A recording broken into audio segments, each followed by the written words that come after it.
Welcome back. You're watching France 24. Coming up, France rejects the asylum request of a Central African Republic journalist who blew the whistle on Russia's Wagner Group mercenaries conducting disinformation campaigns in his country. Ephrem Yalike-Ngonzo, who has appealed. In this edition, we'll be speaking with Léa Perruchon, who is with the investigative news outlet Forbidden Stories, which revealed the report. As wildfires burn in France, Italy, and Spain, no let-up through the weekend in Western Europe's third major heat wave of the summer.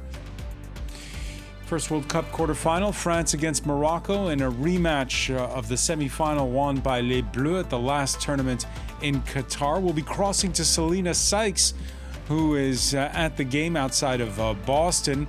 And in business, we'll hear about the other match, the one between rival sponsors, Nike and Adidas.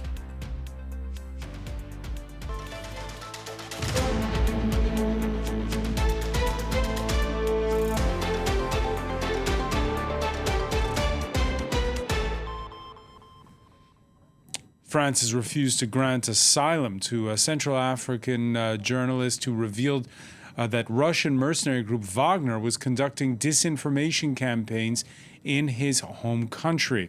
Ephrem Yalike-Ngonzo was working for a Russian agent to manipulate public opinion in the CAR from 2019 to 2022.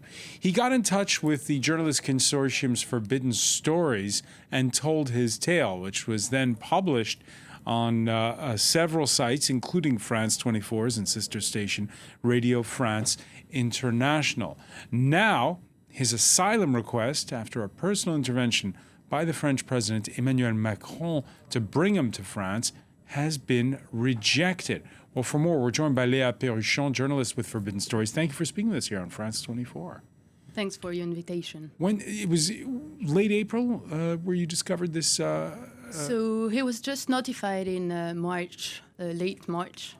And then we decided to go public today because after a couple of weeks waiting for an answer from Élysée, we didn't get any answers. So that's why we decided to go public today. The Central African Republic, which parted ways with former colonial masters France, brought in the Russians in 2017. Would his life be in danger if he returned? I mean, when he was on the ground, he was already threatened, and there were some suspicions that he was talking to other medias at the end of his life there. So that's why we decided in November 2022, after I first met him in Johannesburg, we decided to try to exfiltrate him in France. So at that time, he was in a real, huge danger. And so we managed to bring him out with his family.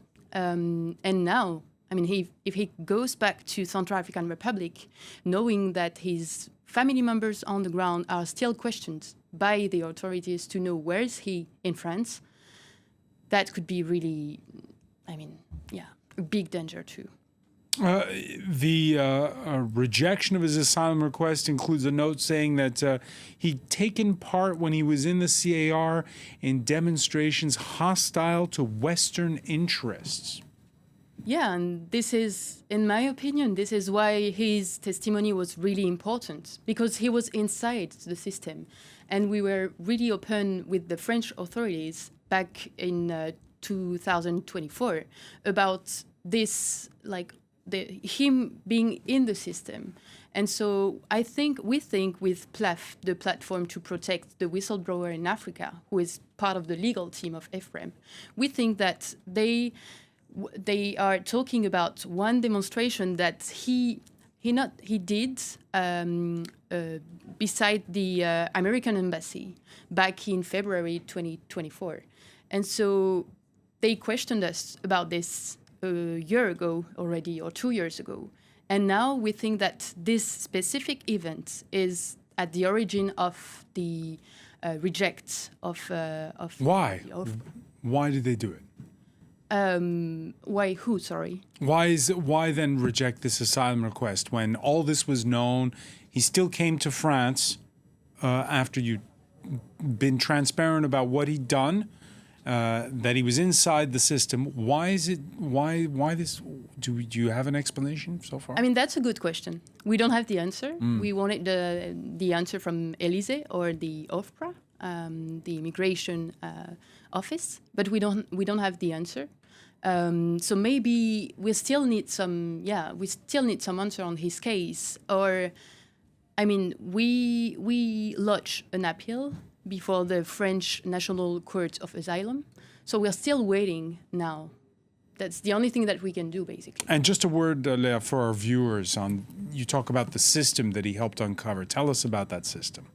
So basically, Ephrem was part of the Russian disinformation campaigns in Central African Republic.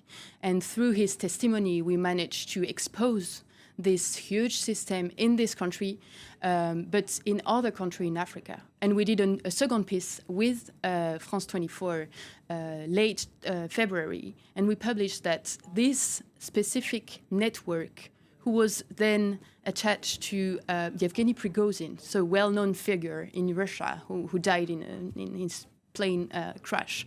This specific network was not only involved in Central African Republic, was not only involved in other countries in Africa. They were working in more than 30 countries in Africa and Latin America back in 2024.